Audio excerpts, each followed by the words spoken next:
స్వార్థ తీద్దాం 10వ అధ్యాయం. యోహాను స్వార్థ 10వ అధ్యాయం. యోహాను స్వార్థ 10వ అధ్యాయం.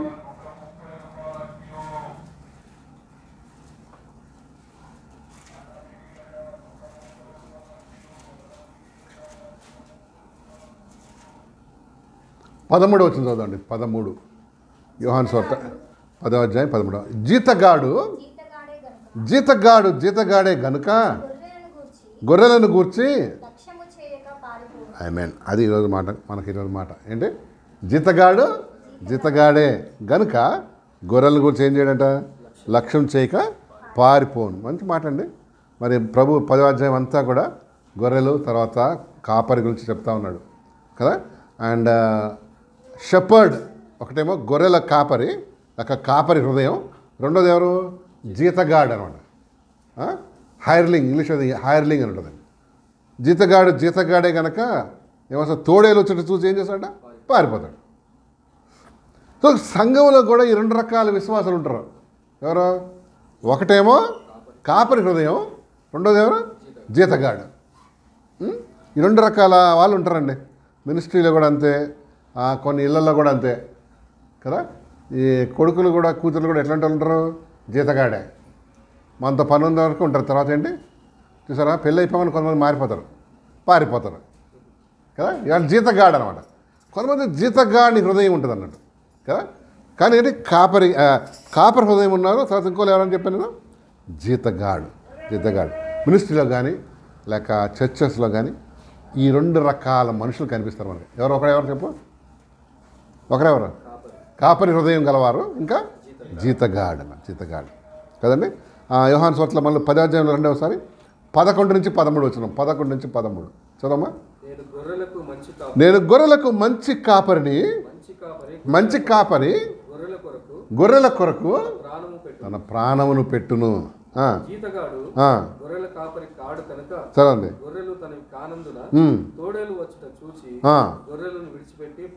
సో ఏదన్నా సమస్య రాగానే కొంతమంది బాధ్యతలు గిద్దలు అవతల పడేసి ఏం చేస్తారు? పారిపోవడమే. అంతే సంగతులు ఇట్లు కదా. వాడెవడు? జీతగాడు కదా. సరే, గొర్రెల కాపరి, నా గొర్రెల కోసం నా ప్రాణం పెడుతున్నా అన్నాడు ప్రభు. మంచి మాట కదా. మంచి కాపరి చూడు, నేను గొర్రెలకు మంచి కాపరిని, మంచి కాపరి గొర్రెల కొరకు తన ప్రాణమును పెట్టును. తర్వాత జీతగాడు గొర్రెల కాపరి కాడు గనుక గొర్రెలు తనవి కానందున తోడేలు వచ్చుట చూచి గొర్రెలను విడిచిపెట్టి పారు. కొద్ది సమస్య రాగానే కొంతమంది ఏం చేస్తారు? కథ అంతకాలం పడిన పాటలు ఏమైనాయో, అంతకాలం చెప్పిన వాక్యాలు ఏమైనాయో, అంతకాలం గై అనమాట. జీతగాడే కదండి. మరి కొంతమందికి ఈ 2 కరెక్ట్ అనేది ఒప్పుకుంటారా? కాపరి హృదయం కొంతమందికి ఉంటుంది, కొంతమందికి ఏంటి? జీతగాడి మనసు ఎట్లా ఉంటుందో చెప్తాను నీకు. చెప్పండి, నాకు ఒకసారి చెప్పండి. జీతగాడి మనసు ఎట్లా ఉంటుంది? పని ఉన్నంత వరకే ఉంటాడు మనతో. తర్వాత దొరకని తర్వాత ఏంటి? పరారు. తర్వాత చర్చికి వెళ్తున్నాను, నాకేం లాభం? వాడి థింకింగ్ అట్లా ఉంటుంది అన్నట్టు. చర్చికి వెళ్తున్నాను, నాకేం భయ లాభం? ఎందుకు? వాడేవాడు జీతగాడు. జీతం కోసం చూస్తుంటాడు అన్నాడు. లాభాపేక్ష కోసం చూస్తుంటాడు అన్నాడు. ఎంత వస్తుంది నాకు? ప్రతిదానికి ఇప్పుడు మన ఆటో ఎక్కాము, మీటర్ వేస్తాడా? ఇప్పుడు ఎయిట్లా కదా మీటర్, అసలు మీటర్ వేస్తాడు కదా, ఒక మీటర్ వేస్తాడు. ప్రతిదానికి వాళ్ళకి ఎందుకు క్యాల్కులేట్ చేస్తారు అన్నట్టు చెప్పు? మనీతోటి లేక లాభం ఉంటుంది. వాడెవరో? జీతగాడు అనమాట. కాపర్ అట్లా అయ్యాడు. నా గొర్రెలు ఏం కాదు, నేను దాన్ని స్పెండ్ చేస్తాను. డిఫరెన్స్ చూసారా? జీతగాడే కనుక తోడేలు చుట్టూ చూచి ఏం చేస్తాడు? జీతగాడు గొర్రెల నుంచి పారిపోతాడు కదా. అవునండి, అవును. దీనివల్ల నాకేం బెనిఫిట్ అనుకుంటాడంట. ఎవరాడు? జీతగాడు కదా. ఈ రోజుల్లో చాలా వరకు మినిస్ట్రీ కూడా ఏమైపోయిందండి? వ్యాపారం అయిపోయింది. బిజినెస్. ఏం లాభం నాకు? అంత దూరం పోతే నాకు. అండ్ ఇంకోటి ఏం తెలుసా మీకు? సాడ్ టు సే, కొంతమంది సేవకులు కూడా సరే మీటింగ్కి వస్తా ఎంత ఇస్తారు? జీతగాడా కాపరా చెప్పు నాకు ఒకసారి. జీతగాడు కదా. ఎందుకు? లాభం కోసం వాక్యం చెప్తున్నాడు. జీతగాడే కదా. నువ్వు నేను వెంబడించాల్సింది ఎవరు? నీ జీతగాడినా కాదు, మరి కాపరిని. నీకు నాకు కలిగిన అంటే ఇష్టంగా దేవునికి ఇష్టమైన హార్ట్ ఏంటో తెలుసా? కాపరి హృదయం. నాకేం లాభం కాదు, నేను ఎవరికన్నా ఉపయోగకరంగా ఉండగలను, అది కావాలి. అలా కావాలంటే మన హార్ట్ ఏం కావాలి? ట్రాన్స్ఫార్మ్ కావాలండి, నూతనత్వంలోకి రావాలి, లేకపోతే కాదు. ఎందుకంటే మనం బేసిక్గా మనం స్వార్థపరులు అనమాట. స్వార్థపరులు ఎప్పుడు ఏం కోరుకుంటాం? ఏదో ఒక బెనిఫిట్ కోరుకుంటాం, ఏదో ఒక బెనిఫిట్. ఈవెన్ కొంతమంది సేవలో కూడా కొంతమంది భార్యలను కూడా వ్యాపారంగా చేసేస్తాడు. ఏంలా నువ్వు ఏమైనా కట్నం తీసినావా అంటాడు కూడా. అసలు బైబిల్ ప్రకారం ఎదురు కట్నం ఇచ్చేవాళ్ళు తెలుసా మీకు? దాన్నే ఓలి అంటారు. మన కొన్ని ప్రాంతాల్లో వాడతారు. అమ్మాయిని పెళ్లి చేసుకుంటే పెళ్లి కొడుకు ఏం చేయాలి? ఇవ్వాలి. దాన్ని ఎదురు కట్నం అంటారు, లేక ఓలి అంటారు. ఇప్పుడు మెల్లిమెల్లిగా మారిపోయి ఇప్పుడు ఏమైంది? గిఫ్ట్ అంట. ఇప్పుడు దాని పేరు తీసేసారు గిఫ్ట్. ఏమన్నా గిఫ్ట్ ఉంటే ఒక 100 రూపాయలు ఇచ్చాను గిఫ్ట్ కదా, దాని పేరు మార్చాడు గిఫ్ట్. ఎందుకు చెప్తున్నా అంటే కాపరే జీతగాడు. నేను కొన్ని బైబిల్లోంచి కొంతమంది ఈ కాపరి హృదయం గలవారిని లేక జీతగాని హృదయం గలవారిని నేను మీకు పరిచయం చేస్తాను టైం ఉన్నంత వరకు. నెంబర్ 1 చెప్తారా? ఎవరైనా ఉన్నారా? డేవిడ్ కదా. డేవిడ్కి ఎలాంటి హృదయం ఉంది? కాపరి హృదయం కదా. కాపరి హృదయం ఉందండి. ఎస్. దేవుని మందిరం నిర్మాణం కోసం చాలా తపన పడతాడు అన్నమాట. ఎవరు? డేవిడ్. కానీ దేవుడు ఏమంటాడు? నువ్వు చాలా యుద్ధం చేసి రక్తం ఒలికించావు బాబు, నీతో కాదు, నీకు వద్దు. ఎవరు? నీ కుమారుడు కట్టేశాడు సొలొమోన్. అయితే చాలా బాధపడతాడు. ప్రభువా, నేను ఏం చేయలేక ఆ కార్యం చేయలేకపోయా. కానీ చూడసారి మొదటి దినవృత్తాంతాలు 29వ అధ్యాయం. మొదటి దినవృత్తాంతాలు 29వ అధ్యాయం 1వ వచనం చదువుదామా. 1 Chronicles పేజ్ నెంబర్ చెప్పండి. 29:1 358 358 తెలుగు బైబిల్లో.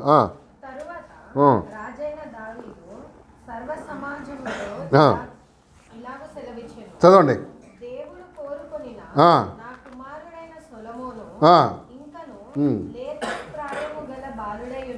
లేత ప్రాయం గల బాలుడై ఉన్నాడు, కట్టబోవు ఆలయం మనుషునికి కాదు. చదవండి, అది అండర్లైన్ చేయండి. Second verse. నేను బహుగా ప్రయాసపడి నా దేవుని మందిరముకు కావలసిన బంగారు పనికి బంగారమును, వెండి పనికి వెండిని,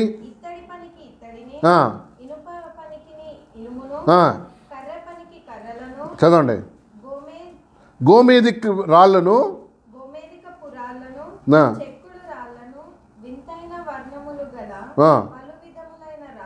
ఈ రాళ్ళేంటి? జమ్ స్టోన్ డైమండ్స్ అనమాట. అవి రాళ్ళు అంటే మామూలు ఈ రాళ్ళు అనుకున్నారు, కంకర రాళ్ళు కాదు.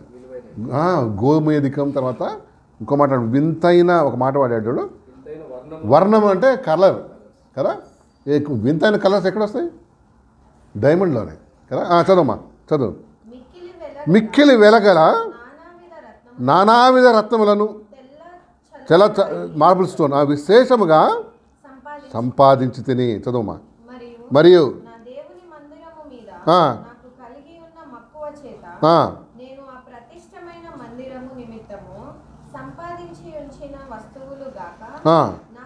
నా సొంతమైన బంగారమును వెండిని నా దేవుని మందిరం నిమిత్తము. అమ్మ, ఇప్పుడు చెప్పండి, ఎలాంటి హృదయం ఉంది? ఇంత పెద్ద గిఫ్ట్ ఇంతవరకు మనం చూడనే ఉన్నాం. నేను కూడా కోట్లు. ఎందుకు? కాపరి. నేను కష్టపడ్డా అన్నాడా? ఓసిగా వచ్చింది అన్నాడా? చదువు, ఎక్కడన్నాడా మాట? చూడు ఎక్కడ మాట అంటే 2వ వచనం. నేను బహుగా ఎక్కడ ప్రయాసపడ్డాడబ్బా? యుద్ధంకి వెళ్ళినప్పుడు కొలసొమ్ము దొరుకుతుంది కదా, వాళ్ళు ఏం చేసి పంచుకునేవాళ్ళు అన్నమాట. రాజుకి ఉన్న సైనికులకి అందరికీ ఏం చేసేవాళ్ళు? డివైడ్ చేసేవాళ్ళు. అది ఏం చేసాడు మనోడు? దాచిపెట్టాడు. ఆ దేవుని మందిరం మీద మక్కువ చేత ఇవన్నీ, అవి కాకుండా నాయకులంతా ఉన్నాయి, అవి ఏం చేస్తాను? I'm giving. అది కాపరి హృదయం. ఏమనుకోవచ్చు ఇవన్నీ నేను ఎందుకు ఇవ్వాలరా భయ్, దేవుని కదా, అందుట్లో నన్ను వద్దన్నాడు, నాకేం పోయింది, ఇప్పుడు మనమైతే వద్దన్నాడు కదా, పో ఇక ఆయనే చూసుకుంటాడు. కాదు, దేవుని మందిరం నిమిత్తం నేను ఇస్తా అన్నాడు. చూసావా చూడు అబ్బా, మందిరం ఎక్కడుందా వచనం అది 3వ వచనం చదవమ్మా. మరియు నా దేవుని మందిరం మీద నాకు కలిగి ఉన్న మక్కువ చేత ఆ ప్రతిష్టమైన మందిరం నిమిత్తం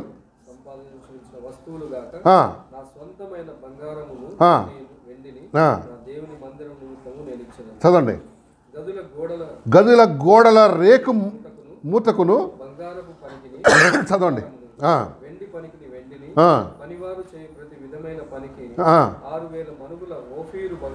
ఎంత బాబా? 6,000 మనుగుల ఓఫీరు బంగారం. మనుగంటే 1.5 kg, అంటే 6,000 మనుగులు అంటే ఎంత? 6,000 ఇంటూ 1.5 ఎంత అమ్మా?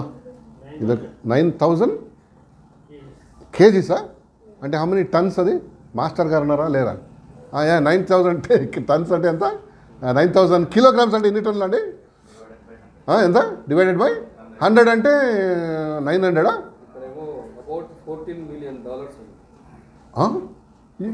About $14 million. ఇప్పుడు ధరనా? అది అప్పుడు ధర. అబ్బా చూసావా? చదవమ్మా, కంటిన్యూ. వెండి పనికి వెండిని, పనివారు చేయి ప్రతి విధమైన చదవండి. అబ్బా, కాపరి హృదయం. నాది కాదు కదా, నా కొడుకు కట్టుకుంటాడు, లేక నన్ను వద్దన్నాడుగా, నేను ఎందుకు ఇవ్వాలి అనుకోలే.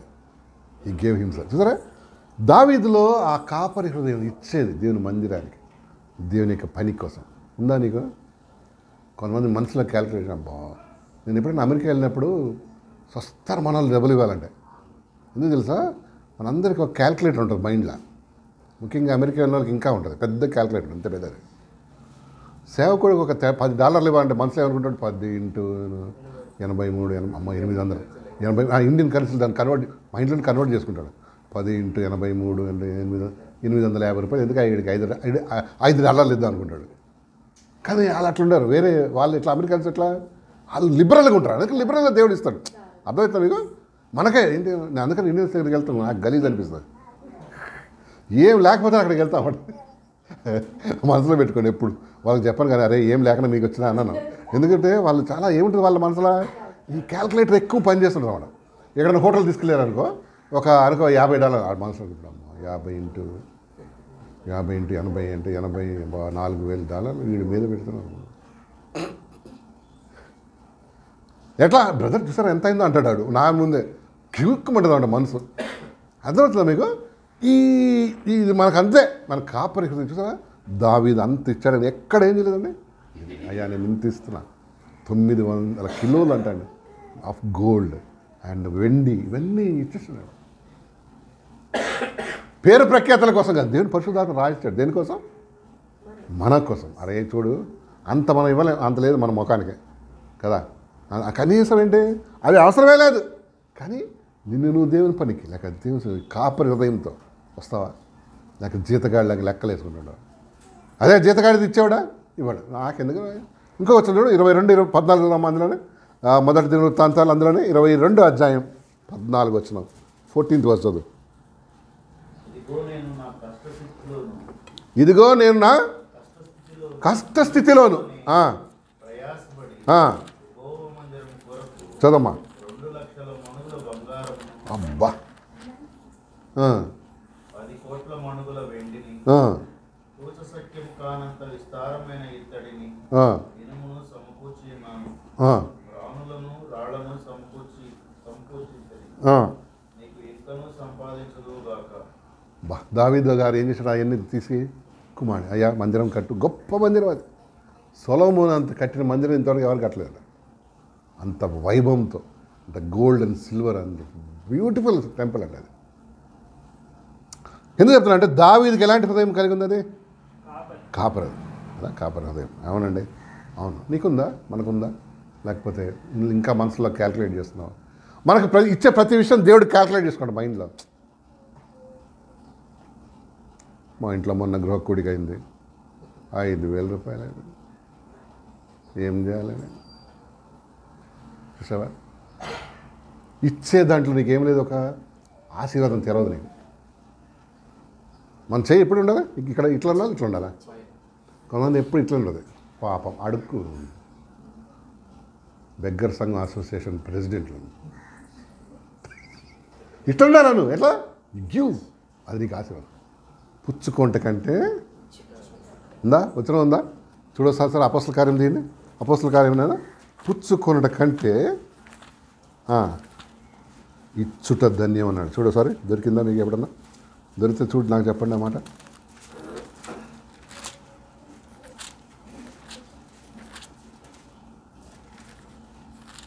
అన్న అపోస్తల కార్యంలేనా?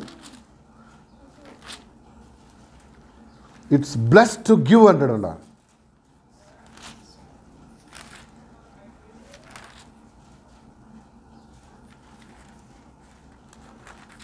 ట్వంటీయత్ చాప్టర్ 20వ అధ్యాయం. Yes, thank you. 20:35 అపోస్తల కార్యంలో 20వ అధ్యాయం 35 వచ్చిన అమ్మ. అపోస్తల కార్యం 20వ అధ్యాయం 124వ page.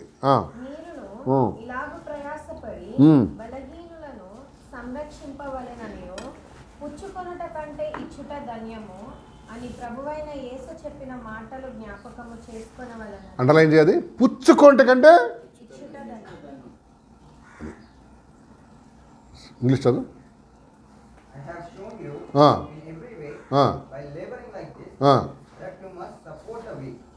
That he must support the weak. చదువు.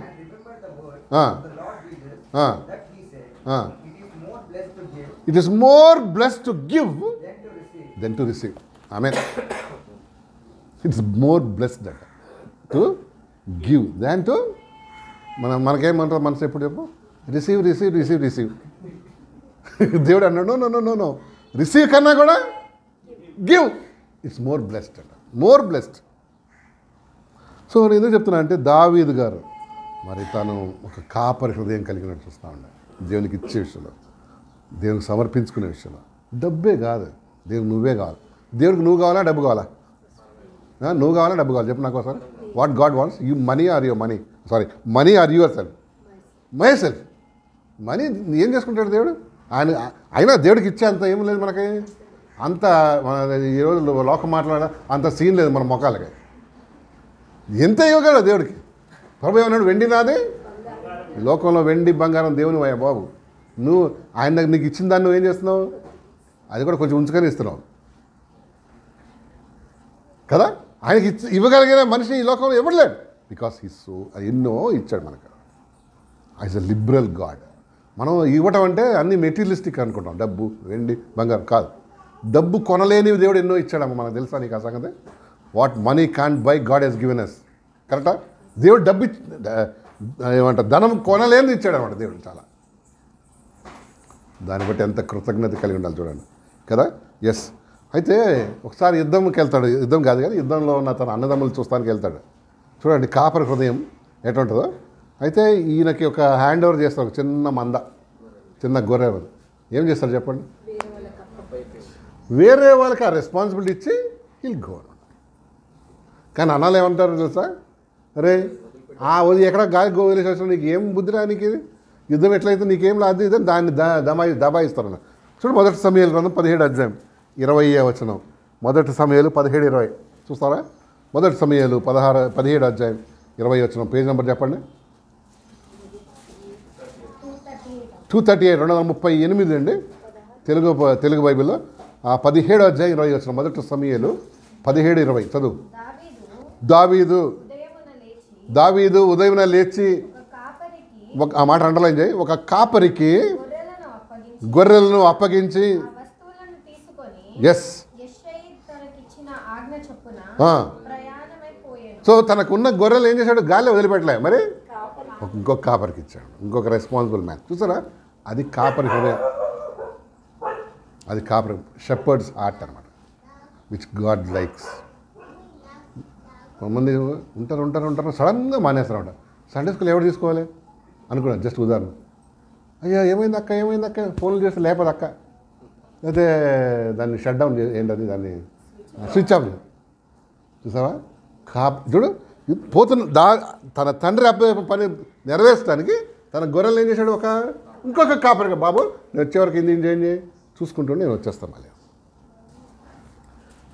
గమ్మత్ ఏం తెలుసా, ఆయన రాజరికంలోకి వచ్చిన తర్వాత కూడా గొర్రెలు కాసేవాడు. హలో కదా, సౌలు దగ్గరికి వెళ్ళి సౌలుకి హెల్ప్ చేసేవాడా? అయినా సరే ఆయన రిలీఫ్ ఇచ్చినప్పుడు అంత ఎక్కడ చేసేవాడు? నేను రాజుని అయిపోతాను కదా అనుకోలే. He use to come and feed the lambs కదా. అది కాపరి హృదయం. చూసారా, తన జీతగాడే ఈడు కుమారుడు అనమాట. జీతగాడు కాదు, కుమారుడు. అవునా కదా. మనకు కావాల్సింది ఎలాంటి హార్ట్? కుమారుడా జీతగాడా? నీ హృదయంలో ఇంకా జీతగాని మనసే ఉంటే మార్చుకోవాలి. అది మారదనుకోండి, మనం ప్రభువులో ఎదుగుతున్న కొద్దీ, దేవుని నలుగుతున్న కొద్దీ, దేవుడు మనం పగలగొడుతున్న కొద్దీ ఏమొస్తుంది? ఆ కుమారుని హృదయం వస్తుంది. కుమారుడే జీతగాడు వాను ప్రతి దానికి ఏదన్నా ఎక్స్పెక్ట్ చేస్తున్నావా? లెక్క ప్రతి దానికి బిల్ వేసుకుంటున్నావు మనసులో, లెక్క క్యాల్కులేట్ చేసుకుంటున్నావా?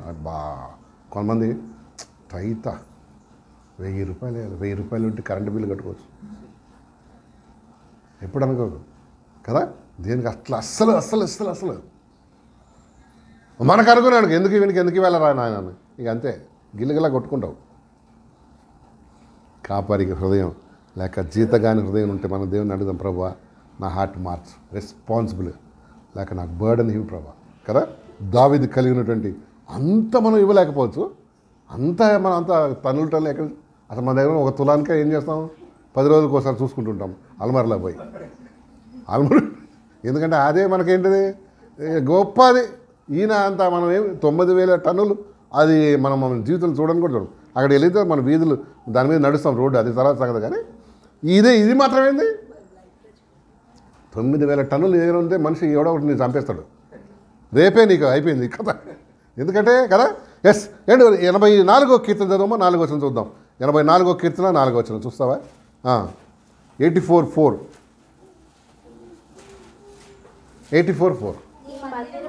నీ మందిరమందు నివసించువారు ధన్యులు, వారు నిత్యము నిన్ను స్తుతించారు. నీ మందిరమందు నివసించువారు ధన్యులు, వారు నిత్యం ఏంటంట స్తుతించారు. అంతే మంచి మాట అండి కదా. నీ మందిరం, ప్రభు మందిరంలో మనం ఉండుట, లేక ప్రభు మందిరం ఆనకట్ట ఉండుట, దానికి అటాచ్ అయి ఉండుట, మనకేంటి మనం ధన్యులు అంటున్నాం కదా. So it's a grace or we are blessed అన్నమాట. నీ మందిరమందు కొంతమంది మందిరానికి వాళ్ళకి ఏం అటాచ్మెంటే ఉండదు కదా. వచ్చేస్తారు పోతారు, యాత్రికుల్లాగా అనమాట. మన టూరిస్ట్కి వెళ్తే ఎట్లా, ఒక ఊరిపోయి అన్ని చుట్టేసి వెళ్ళి మళ్ళీ బస్ ఎక్కి వెళ్ళిపోతారు. నో కనెక్షన్ ఎట్టాలి, ఏముండదు అనమాట. కనెక్షన్ ఏముండదు. నీ మందిరం మంది నివసించువారు ధన్యులు. ఇంకొక వ్యక్తి గురించి ఆలోచన చేద్దాం. పాల్ అని ఇంకొక ఆయన ఉండేవాడు మీ బైబిల్లో, ఎన్టీలో. పాల్ తెలుసా? పాల్ ఆయనకి జీతగాడి మనసు ఉందా, ఇది ఉందా, కాపర్ హృదయం ఉందా? చెప్పు నాకు ఒకసారి. లేక కుమారుడు లాగా ఉన్నాడా? కుమారుడా జీతగాడా? ఎట్లా మనకు ఎట్లా తెలుసు? ఎక్కడైనా మీకు ఏమన్నా అనిపించిందా అమ్మా? ఈ ఎన్టీ న్యూ టెస్ట్మెంట్లో ఎంతో కష్టపడ్డాడు కదా. ఒక్క నయా పైసా తీసుకోవాలి. ఎవరి మీద ఆధారపడకుండా ఏం చేసేవాడు? తన సొంత చేతులతో పని చేసుకునేవాడు. ఒకసారి చూస్తారా? ఫిలిప్పీ పత్రిక తీయండి ఒకసారి. న్యూ టెస్ట్మెంట్లో ఫిలిపియన్స్ చాప్టర్ 3 7th verse చదుదాం. ఫిలిప్పీ పత్రిక 3వ అధ్యాయం 7వ వచనం. అయినను అజుడు ఆ మాట అండర్లైన్ చేయండి. అయినను ఏవేవి నాకు లాభకరములై ఉండెనో అవి మాటని క్రీస్తు నిమిత్తం ఏం చేశాడు? ఏవేవి నాకు లాభకరమైన, ఏవేవి నాకు బెనిఫిషియల్గా ఉన్నాయో అవన్నీ ఏం చేశాడంట? అబ్బా, అది ఎవరు హార్ట్ అండి? జీతగాడా? కాదు, కుమారుడు హార్ట్. తన దేవుని సేవించే మంచి మనసుతో ముందుకెళ్ళాడు కదా. దొరికిందా మీకు ఫిలిప్పీ పత్రిక 179వ పేజీలో? ఈసారి 4వ వచనం చదవండి. 4th verse అందులోనే 3-4 కావాలి అంటే చదవండి.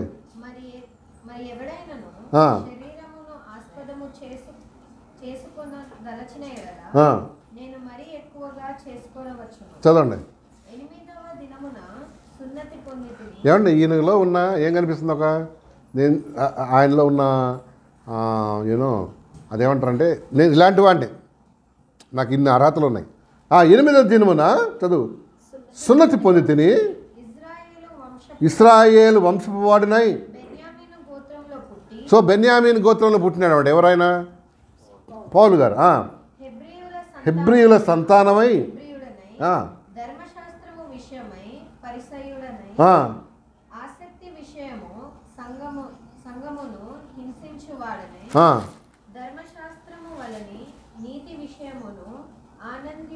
అనింద్యుడనై ఉంటుంది. అనింద్యుడు అంటే బ్లేమ్లెస్గా ఉన్నాడంట అండి. దేనిలో ధర్మశాస్త్రం నీతి విషయంలో అనింద్యుడనై ఉంటుంది. అయినను ఏవేవి నాకు లాభకరములై ఉండవో వాటిని క్రీస్తు నిమిత్తం నష్టముగా ఎంచుకోండి. సండే నేను చదువుకునే టైంలో సండే మాకు ఎన్సీసీ ఉండేది. మా అమ్మ అందరూ ఎన్సీసీ వెళ్ళు బాబు, నీకు సి సర్టిఫికేట్ వస్తుంది. సి సర్టిఫికేట్ వస్తే నీకు ఏమొస్తుంది? ఒక రిజర్వేషన్ వస్తుంది. ఇప్పుడు కూడా ఉంది కదా. సండే వెళ్ళేటప్పటికి నాకు మనస్సాక్షి ఒప్పుకునే కాదు. ఎందుకంటే ఎప్పుడో 7 గంటల నుంచి ఆడు 10:30కి ఇప్పుడు వదిలేవాడు. ఎన్సీసీ ఉన్నారా? ఎప్పుడైనా ఎన్సీసీలో ఉన్న వాళ్ళు ఉన్నారా? వాడు లెఫ్ట్ రైట్ ఇప్పుడు కొట్టి అది కొట్టి లాస్ట్ ఒక చిన్న బిస్కెట్ ఇచ్చి పంపిస్తాడు. ఒక మిలిటరీ వాడు ఎవడు వచ్చాడు ఇక్కడ ఏఓసీ నుంచి. ఒకరోజు కూర్చొని ఆలోచన చేశాను, ప్రభా ఏం చేయాలి ఇది? ఎందుకంటే ఆరాధన ఏమవుతుంది? నువ్వు ఒకవేళ హెచ్చించి తెలిస్తే సి సర్టిఫికేట్, ఏ సర్టిఫికేట్, బి సర్టిఫికేట్ అవసరం లేదు దేవునికి. ఒకవేళ దేవుడు ఒక వ్యక్తిని తీసుకోవాలనుకున్నాడు, పైకి లేపాలనుకున్నాడు, ఇవన్నీ సర్టిఫికేట్లు ఏంటి అవసరం లేదు అని టాటా చెప్పాను. మా అమ్మకు మస్తు కోపం వచ్చింది. యాదవ్ అన్నారు, యాదవ్ వచ్చిన ఛాన్స్ కూడా ఏం చేశావు? కానీ ఎప్పుడు దేవుడు రిగ్రెట్ చేయలేదు. ఏవేమి నాకు లాభకరమైన అన్నీ వదిలేసావు, మనం నష్టమైనన్నీ వదిలేస్తుంటాం కదా. ఎవరన్నా బట్టలు ఇవ్వంటారా బాబు అంటే చినిగిపోయిన ఇస్తా ఉన్నాడు. ఒక్కసారి కొనిచ్చావు ఒకటికన్నా. ఎందుకు చెప్తున్నా అంటే నాకు పౌలు అంటున్నాడు, నాకు ఏవేమి నాకు బెనిఫిషియల్గా ఉన్నాయో అది క్రీస్తు నిమిత్తం నేను వదిలేసాను. యూజ్లెస్గా ఉన్నాయి కాదు కదా. చూడు ఏంటి ఎంత మంచి ఏం ఆట మధ్య జీతగాడు కాదు, అది కుమారుడు అనమాట. నా దేవుని నిమిత్తం కింద కంటిన్యూ చేయి, అందులో కంటిన్యూ చేయి. ఏవేవి నాకు లాభకరమే ఉండేనో వాటిని క్రీస్తు నిమిత్తం నిశ్చయముగా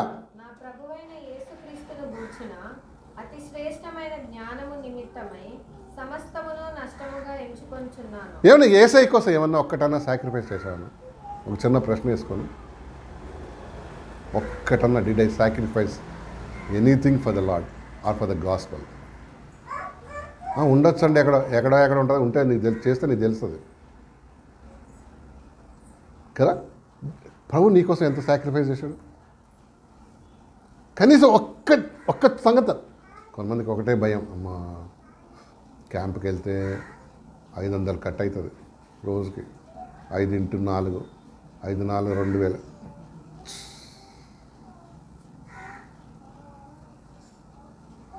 ఏం చేసావు? ఏం సాక్రిఫైస్ చేసావు? ప్రభు కోసం ఒక్కటి కూడా ఏం చేయలే, విడిచిపెట్టలేదు. ఒక్కటే నష్టంగా ఎంచుకున్నాను. ఇట్స్ ఓకే, పర్లేదు, 2000 పోతే నాకు ఆత్మీయమైన ఆహారం దొరుకుతుంది కదా, దేవుని బిడ్డలతో సహవాసంగా అనుకోలే. ఆ సాక్రిఫైస్ ఎవరు చేస్తారు సార్? ఒట్టి కుమారుడే చేస్తాడు, జీతగాడు చేయడు. ఎందుకు? నాకెందుకు అవన్నీ అన్నీ ఇంత ఎందుకు, నాకు 2000 ఎందుకు నష్టపోవాలి? మనకేం కావాలి తెలుసా? అటు జీతం కావాలా, ఇటు మంచి బెనిఫిట్ కావాలా? కుదరదు అది కదా. అవునండి. కింద చదువు, కంటిన్యూ చేయమ్మా, కంటిన్యూ చేయి. నిశ్చయముగా చదవండి.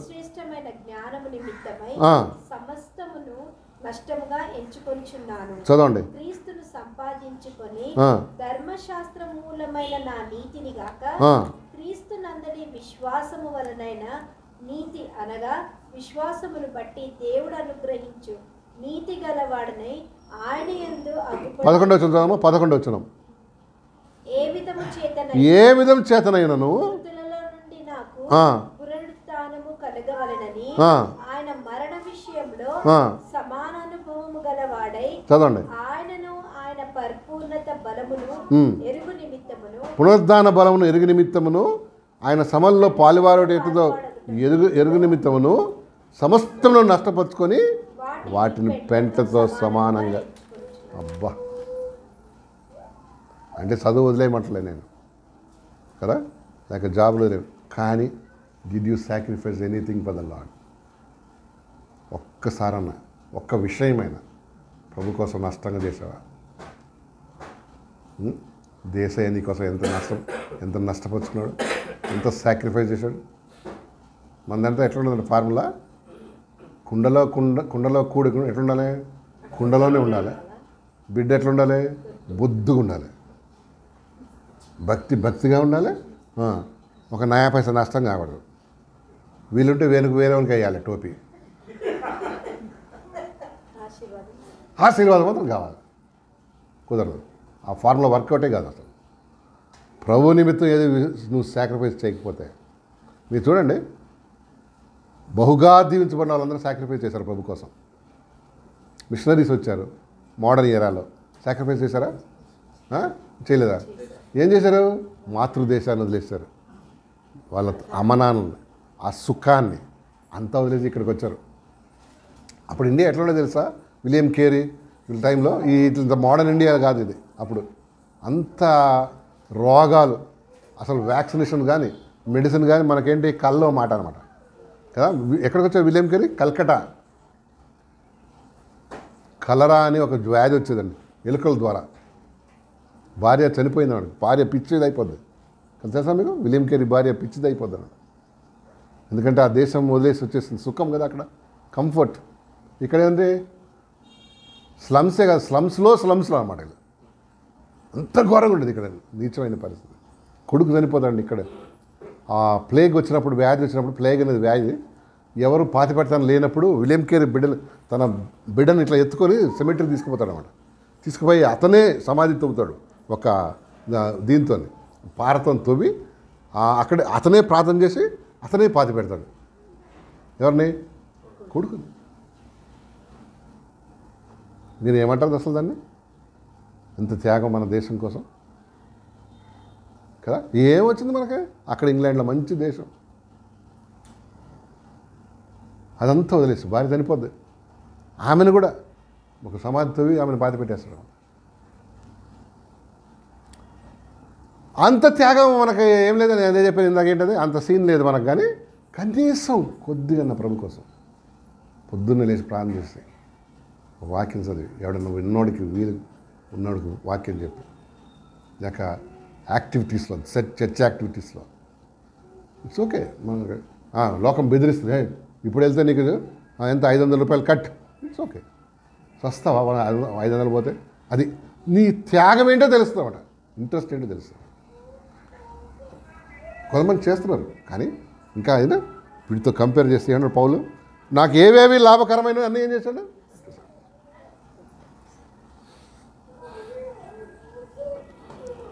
కొంతమందిగా అది అంటే ఈ లోకంలోనేమో ధనవంతుల్లాగా బతకాలి, ఆ లోకంలో ఎట్లుండాలి?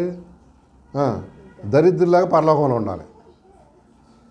ఇక్కడ సుఖాలు ఇక్కడ అనుభవిస్తుంటాం అక్క, అక్కడ పోయి అది కూడా కావాలి. ఇంకో వచనం చూద్దాం పౌలు గారి సంగతి. 2 కొరింథీ 11 అధ్యాయం 23 వచనం. 2 కొరింథీ పత్రిక 11:23 చూద్దామా? 2 కొరింథీ 11:23 చూద్దాం.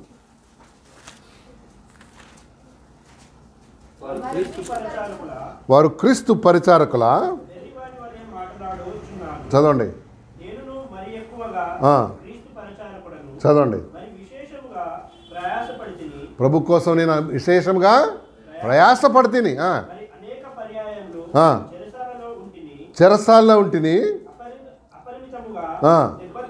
ఏమండి ఇవన్నీ మనం కూడా మనసులో ఆయన ఏమన్నాడు? ఫస్ట్ ఏమన్నాడు?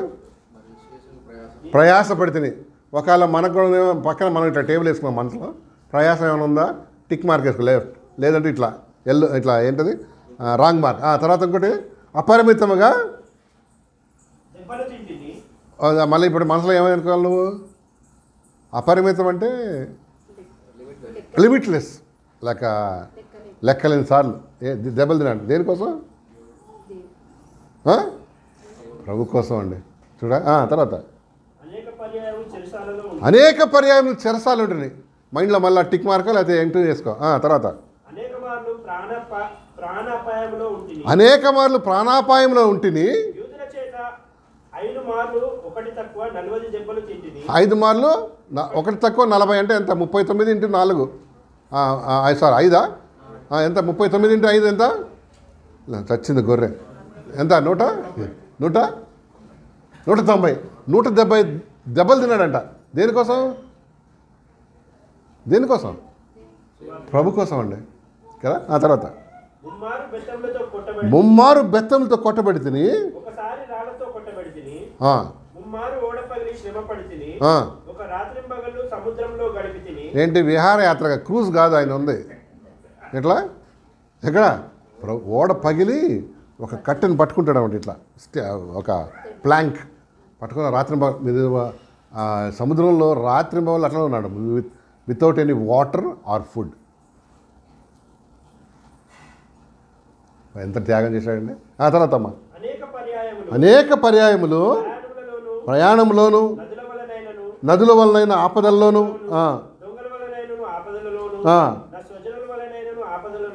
అన్నిటికన్నా భయంకరమైంది అది. ఏది? నా స్వజనుల వలనైన ఆపదల్లోను,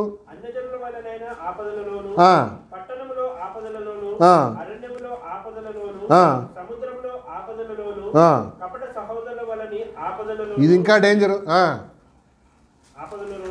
ఉంటుంది. ప్రయాసంతోనూ కష్టములతోనూ తరచుగా జాగరణములతోనూ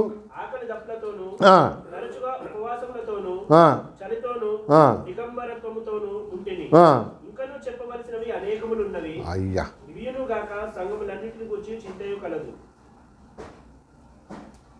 ఏమనుకుంటారు ఇతని గురించి మీరు? నాకైతే మాట్లాడే రావట్లేదు. జీతగాడు కాదు ఇతను, ప్రభుకి ఇష్టమైన కుమారుడు అన్నాడు కదా.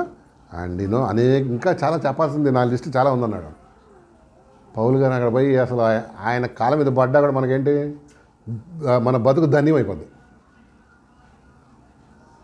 ఎంత ఆపదండి. మనకు ఒక చిన్న మాట మనల్ని ఎవరన్నా అంటే ఏంటి, పీక్కొని వస్తాం అనమాట. నన్ను అన్నాడు కింద పడి చచ్చి కొట్టుకుంటాం. ప్రయాసపడ్డాడు కదా ప్రభు నిమిత్తం. తరచుగా జాగరణం అంటే తెలుసా ఏంటో? అన్న లేకుండా నిద్ర లేకుండా ఉండేవాడు అనమాట ఆయన, for the sake of the lord. ఉపవాస ప్రార్థన రండి అమ్మ అంటే పుట్ట నిండా పీకల దాకా తినేసి వస్తాం. అక్కడ నిద్ర వస్తుంటుంది, ఎర్రగా అయిపోయి కళ్ళు ఊగుతున్నాం. అసలు మెయిన్ ప్రాబ్లం ఏం తెలుసా అండి, మనకు సుఖం ఎక్కువైపోయిందండి, అందుకనే భక్తి పోయింది. నువ్వు ఒప్పుకోకపోయినా నిజం కదా. We are so much of comforts, ఎంతో కంఫర్ట్. స్విచ్ చేయగానే వేడి నీళ్ళు, స్విచ్ చేయగానే ఫ్యాను, ఏసీ, రిక్లైనర్ చైర్ ఊగుతుంటుంది. ఇన్ని సుఖం ఉంటే దేవుడిని ఏం చేస్తాం మనం? ఆటోమేటిక్గా డోంట్ కేర్ గాడ్ అనమాట, అంతే. అందుకనే మన వెనకాల ఉన్న వాళ్ళు ఎంతో భక్తిగా ఉండేవాళ్ళు కదా. ఎందుకు? వాళ్ళకి ఇంత లేదు సుఖం. నడుచుకుంటూ వచ్చేవాళ్ళు చర్చెస్కి. ఇప్పుడేంటి? ఊ అంటే ఊబరు, ఆ అంటే ఆ బాబరు, ఆ అంటే ర్యాపిడో కదా. నాకు వస్తా కానీ ఖర్చులకి ఇస్తావా అంటాడు ఒకడు. కుమారుడు గారు జీతగాడు కదా. డిమాండ్ చేసేది ఎవరు? లేక అడిగేది ఎవరు? జీతగాడే. దేవునికి చాలామంది జీతగాళ్ళు ఉంటారు, కానీ దేవునికి కావాల్సింది ఎవరు? కుమారుడు కావాలి బాబు. నువ్వు కుమారుడుగా ఉండాలి. You should be a son, not a hireling. Hireling అంటే అద్దెకు తెచ్చుకున్నాడు. అద్దెకు తెచ్చుకున్నాడు ఎప్పుడు మనస్ఫూర్తిగా పనిచేయడు కదా. కుమారుడు మనస్ఫూర్తిగా పనిచేస్తాడు దేవుని మందిరంలో. నిజం అదే, నిజం. కొంతమంది ప్రతిదానికి ఒక బిల్లు పెడతారన్నమాట. పెట్రోల్ 107 రూపాయలు, ఇంకేంది బస్సు ఎక్కితే 5 రూపాయలు. దాన్ని ఏమంటారు? రియంబర్స్మెంటా? రియంబర్స్మెంట్. కుమారుడువా లేక జీతగాడివా? ఆలోచన చేయి కదా. పౌలు గారు అయితే నాకు అనిపించింది, బాబు నువ్వు ఏంటి అసలు ఎంత కదండి. 2 కొరింథీ పత్రిక 12 అధ్యాయం రామ్మా. 2 కొరింథీ పత్రిక 12 అధ్యాయం 14-15 వచనాలు, 14-15.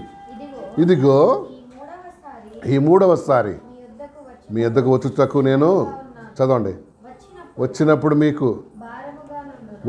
మీకు భారంగా ఉండను మాట చూడు మీ సొత్తును కాదు మీ సొత్తును కాదు I don't want your money మరేం కావాలా మీరే కావాలి I don't want your money కదా ఎంత ఎవరు చేస్తారు ఎవరంటారు అన్నమాట జీతగాడా కుమారుడా కుమారుడు మీ సొత్తును కాదు మిమ్మల్నే కోరుచున్నాను దేవుడు కూడా అంతే అండి మన సొత్తు కాదు మన సొత్తు అంతా ఎవరు ఇచ్చారు ఆయన ఇచ్చారు ఆయన నీ దగ్గర ఏమైనా ఉందంటే మెటీరియలిస్టిక్ ఏమైనా ఉందంటే ఏంటి it's all from the lord it is the lord అంతే కదా ఆయనకి ఏమేమి ఇవ్వగలను ఏమి ఇవ్వగలను నేను ఏమి ఇవ్వలేను కదా అన్నీ ఉన్నాయని ఆయన మొదటి కొరింథీ 4:11 చదవమ్మా మొదటి కొరింథీ పత్రిక 4:11 వచ్చినాం 4:11 చూడసారి 1 Corinthians 4:11 ఏలైనగా 4:11 అంటే మొదటి కొరింథీ ఈ గడియ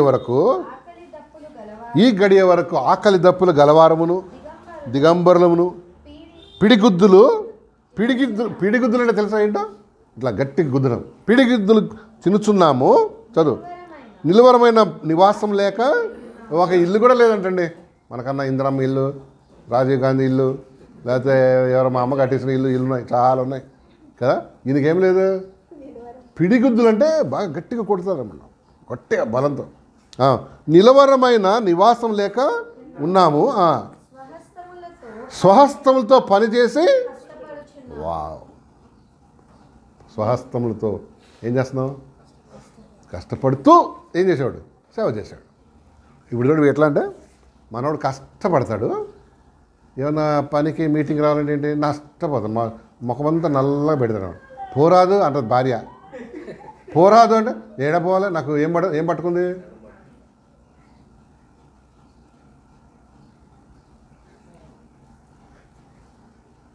డెలికేట్ డార్లింగ్లో అమ్మాయిలే కాదు అబ్బాయిలు కూడా అయిపోయాడు డెలికేట్ డార్లింగ్ ఒక్క పని ఏంటది అన్నీ పట్టుకుంటుంటాయి నడుము పట్టుకుంటుంది మెడ పట్టుకుంటుంది ఇంకేం పట్టుకుంటుంది అన్నీ పట్టుకుంటుంది జలుబు పట్టుకుంటుంది అన్నీ పట్టుకుంటుంది ఇక సోమవాడికి అన్నీ పట్టుకుంటాయి కష్టపడేవాడికి ఏంటి ఏం పట్టుకున్నా కొట్టుకొని వెళ్ళిపోతాడు అన్నమాట అర్థమవుతా నీకు ఎస్ అది తేడా ఒక కుమారుడికి ఇది జీతగాడికి తేడా మొన్న నీకు చెప్పిందో లేదో పద్మాంటికి బాగా జ్వరం ఉండే నైట్ 3 o'clock లేస్తే మండిపోతుంది అన్నమాట 9:30కి ఇక్కడ ఏదో మీటింగ్ ఉంది అది మన హై టెన్షన్ ఇది ఉంది కదా బెత్తెస్తాల 9:30కి రమ్మన్నారు నేను వదిలే అది కాదు వెళ్ళాలి ఎందుకంటే అక్కడ చాలామంది నాయకులు వస్తారు రేపు VBS కోసం అంటే వాళ్ళకి చెప్తే మనకేమవుతుంది ఓపెనింగ్ అవుతుంది నేను వద్దమ్మా అన్న ఒక ట్యాబ్లెట్ వేసుకుంది ఏది డోలో వెళ్ళిపోయింది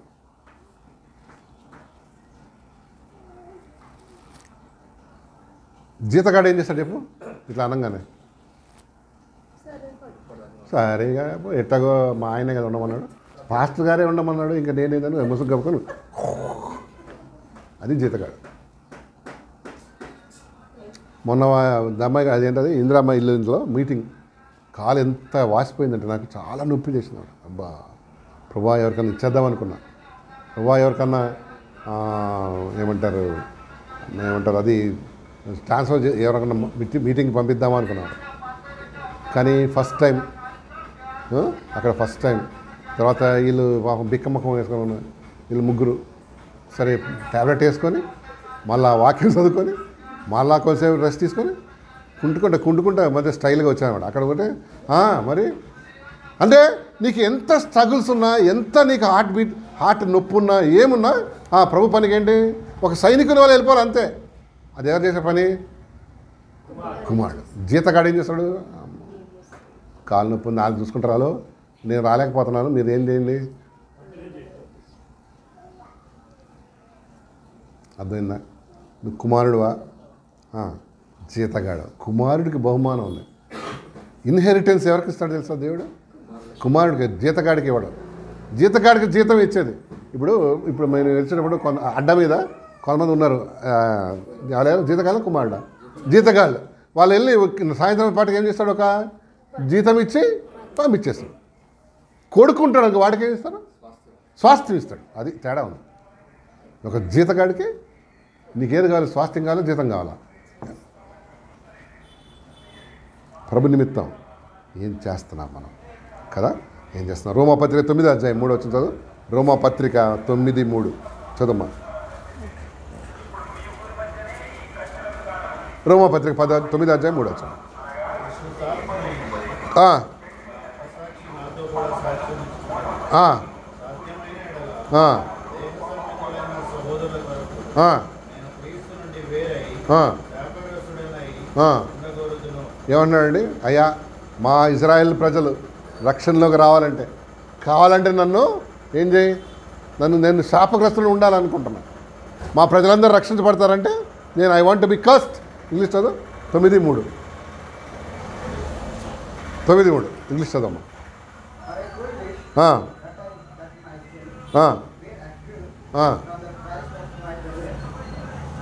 నాకు అర్థం కాలే ఏంటిది? అక్కస్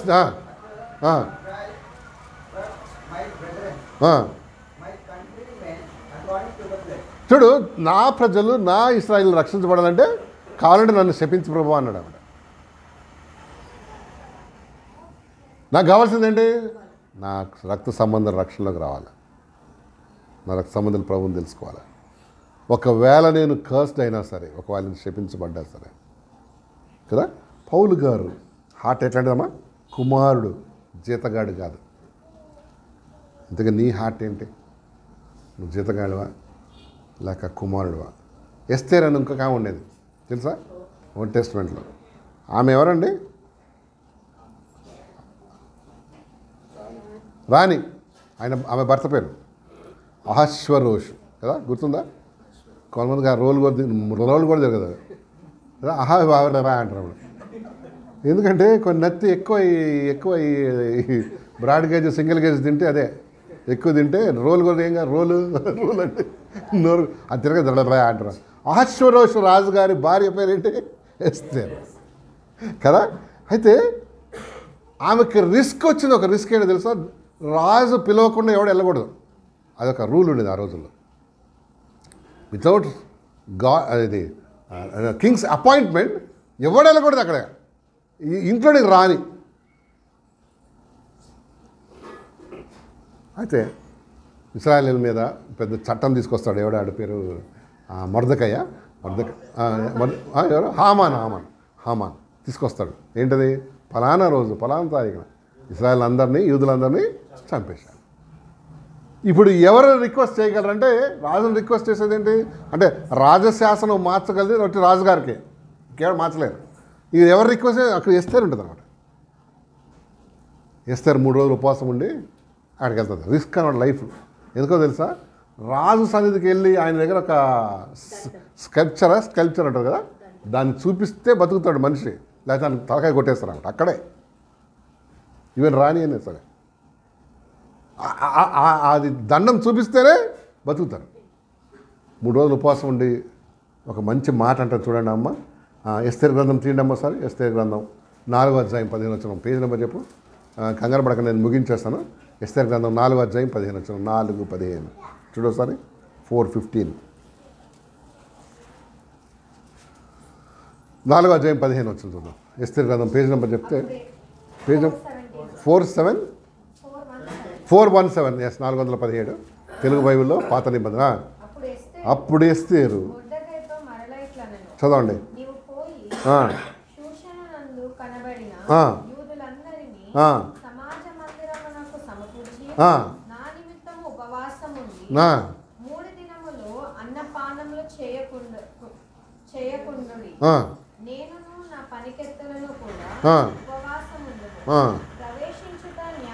చూడు, ప్రవేశించుట న్యాయ వ్యతిరేకం ఉన్నను. చదవండి. అదే నేను నశించదను. సో నేను నశిస్తే ఇట్స్ ఓకే.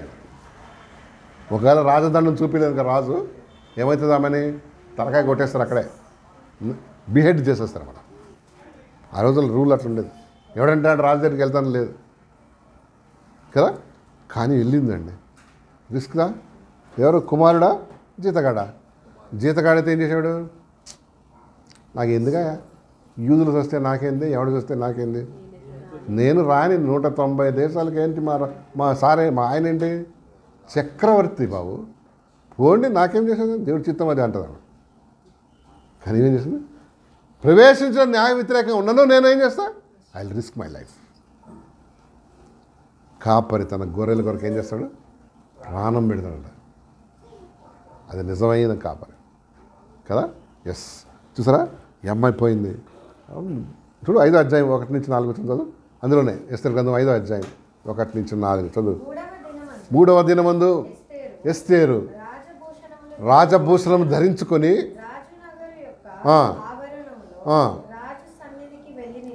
చదవండి.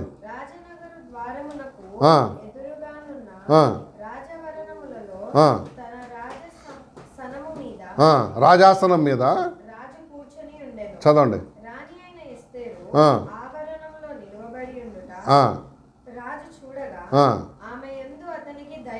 ఆమె ఎందు అతనికి వావ్.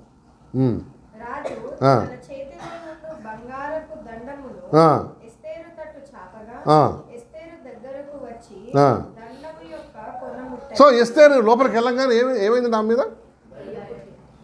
కొంతమంది మన మొహం చూడంగానే మండిపోద్ది. ఎందుకు? మనం చేసే పనులు కదా, మండుద్ది కదా. అమ్మ వచ్చిందిరా. ఎస్తేరు ముఖం చూడంగానే రాజుకి ఏమొచ్చిందంట? కైండ్నెస్, ఒక సింపతి వచ్చిందంట. చూసావా? దేవుని బిడ్డవైతే లేక నువ్వు కుమారుడు అయితే నీ మీద దయ, దేవునికి ఏం పడుతుంది? దయ పడుతుంది. మనుషులు దయ పుట్టిస్తాడు నీ మీద కదా, మనుషులకు దయ పుట్టిస్తాడు నీ మీద. ఇది చూడు, ఎస్తేరు నిలబడంగానే రాజు చూశాడంట ఆవరణంలో. చూసి ఆమె మీదకి ఏమొచ్చింది? ఇట్ బికేమ్ కైండ్ అనమాట కదా. ఆయన హార్ట్ని మెల్ట్ చేస్తాడు దేవుడు. మనం చూడు, ఏదన్నా ఆఫీస్కి వెళ్ళి నిలబడ్డామంటే ఎక్కలేని కోపం వస్తాడు క్లర్క్ గాడికి. వచ్చినావా మళ్ళా దండంలో ఏదో వాగుతాడు వాడు. కథ ముఖమంతా ఎలాంటి తీసుకొని రావాలి కదా. దేవుడికి ఇదుడు జీతగాడు కాదు, కుమారుడు అయితే నీ అందు మనుషులకు ఏం పుట్టిస్తాడు? దయ పుట్టిస్తాడు. తను దయ పుడుతుమే కాదు, తనే కాదు, మనుషులకు దయ పుట్టిస్తాడంట. ఈమెకి ఏమైనా చేద్దాం, ఇతనికి ఏమైనా చేద్దాం, దయ పుట్టిస్తాడు. అలాంటి కృప మన దేవుడు మన అందరికి ఇచ్చును గాక కదా. జీతగాడిలాగా ఉండకు నువ్వు, నీవు ట్రాన్స్ఫార్మ్ కావాలి, నేను ట్రాన్స్ఫార్మ్ కావాలి. కుమారుడిగా దేవుని సేవిద్దాం, దేవుని ఎందుకు ముందుకు సాగుదాం కదా. లెక్క పెట్టుకోవద్దు. మనము పౌలు గారిలాగా ఒక మాదిరి తీసుకొని అంత నాకు లాభకరమైందంటే ఏం చేస్తాను? ఇట్స్ ఓకే, దేవుడు ఇవ్వగలవాడు, ఇవ్వలేనివాడు. ఇవ్వకపోయినా పర్లేదు. 2 మాటలు సామెతలు 21 ఒకటి చదవమా. 2 మాటలు చెప్పేది నేను ముగించేస్తా. ఓన్లీ ఫినిష్ అయిపోయింది నాకు. ఇంకా 21:1 నా సర్మన్ అయిపోయింది. 21:1 చదువు. సామెతలు 21. యెహోవా చేతిలో రాజు హృదయం నీటి కాలువ వలె ఉన్నవి. ఆయన తన చిత్త వృత్తి చప్పున హార్ట్, మనిషి హార్ట్ ఎట్లుందంట? రాజుగారి చేతిలో లేక దేవుని చేతిలో ఎట్లుంది? హీ కెన్, ఇంగ్లీష్ చదువు 21:1. The king's heart is in the hand of the Lord. వెన్నెవరా వేరేవరా? వెన్నెవరా వేరేవరా? చూసి చెప్పు. వేరేవరా, అది డిఫరెన్స్ ఉంది. వెన్నెవరికి వేరేవరికి. వేరేవరంటే the king's heart is in the heart of the Lord. Wherever he wishes he twist. ఎంతమందికి అర్థమైంది ఈ మాట కదా. ప్రభు హృదయం లేక నువ్వు ఆయన కుమారుడిగా సేవిస్తే నీకు ఇష్టమైన దేవుడు చేస్తాడంతే. అధికారుల హృదయం కూడా ఏం పుట్టిస్తాడు నీ మీద? దయ పుట్టిస్తాడు, కృప చూపుతాడు దేవుడు. అలాంటి కృప మన అందరికి ఇచ్చును కాక. జీతగాడికి హెల్ప్ చేయడు దేవుడు రా. ఎందుకు ఆడు జీతం తీసుకుంటాడు, పొద్దున్న సాయంత్రం అయిపోతాడు, వెళ్ళిపోతాడు. ఇందాక మేము ఆటోలో వచ్చాం, వాడికి మేము ఇచ్చిన బిల్లు ఇచ్చాం, మళ్ళీ ఆడు కలుస్తామా? ఆడి ముఖం ఇంకెప్పుడు చూడం. హైదరాబాద్ ఎంత జరిగినా ఆడు కనపడ్డాడు. జీతగాడు అంతే. ఇప్పుడు వెళ్ళి ఇంకోటి పట్టుకుంటాం, వెళ్ళిపోతాం, అక్కడ దిగి ఆడి మళ్ళీ ఇచ్చేస్తాం, ఫినిష్. అక్కడికి మా డీల్ అయిపోయింది అన్నట్టు. కమర్షియల్ కదా, డీల్ అయిపోయింది అన్నట్టు. అట్లా ఉండదు. నువ్వు ఇక పని చేస్తున్నాడు, నో. ఆయన కుమారునిలాగా పనిచేయి, మనస్ఫూర్తిగా పనిచేయి, మనస్ఫూర్తిగా ఆయన ఆరాధించు, మనస్ఫూర్తిగా పనిలో ఉండు కదా. ఆయన కోసం ఏం నష్టపరుచుకున్నా దేవుడు మాత్రం నేను చేయడం దాన్ని రీపే చేయకుండా ఏంటో ఒక సత్యం చెప్తాను, నేను లొంగి చేస్తా. ప్రభు కోసం నేను ఏమైనా వదులుకొని దేవుడు దాన్ని ఏం చేస్తాడు, ఇచ్చేస్తాడు. ఆయన ఎవరికి ఏం కాదు, రుణస్థుడు కాదు. బైబిల్లో ఒక వచనం ఉంది, God is no man's debtor ఉంది. దేవుడు ఎవరికి కూడా అప్పు ఉండడు. హలో, అర్థం ఏంటి చెప్పు. నువ్వు ఒకవేళ త్యాగపూరితంగా దేవుని పనిచేసావు, లేక త్యాగపూరితంగా నువ్వు సాక్రిఫైస్ చేసావు, నీ అప్పుని నీ రుణాన్ని లేక నువ్వు చేసిన కష్టాన్ని ఏం చేయడు, ఆయన ఉంచుకోడు, ఇచ్చేస్తాడు, ఏదో రూపంలో ఇచ్చేస్తాడమ్మా. God is no man's debtor. ఆయన కోసం త్యాగం చేశాను అనుకో, ఒక 500 వదులుకున్నావు, ఒక 1000 రూపాయలు వదులుకున్నావు, దేవుడు చూస్తాడు, దాన్ని ఏం చేస్తాడు, ఇస్తాడు, తిరిగి ఇస్తాడు. అసలు ఇచ్చేదంతా ఆయనే బాబు. నువ్వు అనుకో, నేను ఎంత కష్టపడే కృప కూడా దేవుడు ఇచ్చాడు. ఆయన ఎనేబుల్స్ మై ఏంటో మీ టు వర్క్, అంతే. కొంతమంది పిసినాశలు ఉంటారు తెలుసా, పిసినాశ మొఖాలు అంటే ఇక్కడ రాసి ఉండదు పిసినాశ అని. ఎక్కడ ఉంటుంది, మా దేవునికి ఇవ్వడానికంటే ఏం చేస్తాడు, క్యాల్కులేట్ చేస్తాడు. అదే ఆడే 100 × 40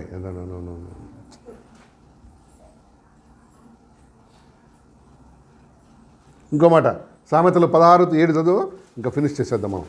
16:8 సామెతలు 16:8 చదువుదామా. చూడు, తప్పు చదువుతున్నాం. ఒకని ప్రవర్తన యెహోవాకు ప్రీతికరమగినప్పుడు ఆయన వారి శత్రువులను సహా. ఆమేన్. ఏమన్నాడండి, ఒకని ప్రవర్తన యెహోవాకు ప్రీతికరమగినప్పుడు ఆయన వారి శత్రువులు సహా. ఆమేన్.